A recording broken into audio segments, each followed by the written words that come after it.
cooling water over a 14-minute period. My goal. What will be the temperature after 14 minutes? Materials. Number 1, 100 milliliters room temperature water. Number 2, thermometer. Number 3, ice. Number 4, data sheet. I think it'll be 1 degrees Celsius. Record the temperature of room temperature water. 2, add ice and record temperature after a 14-minute. 3, graph difference on line graph.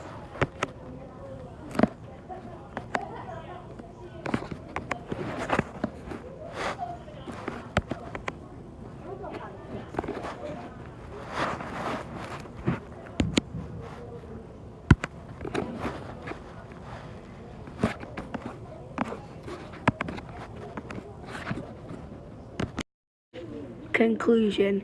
In this lab, I learned that my hypothesis was good and C was the coldest and my lowest temperature.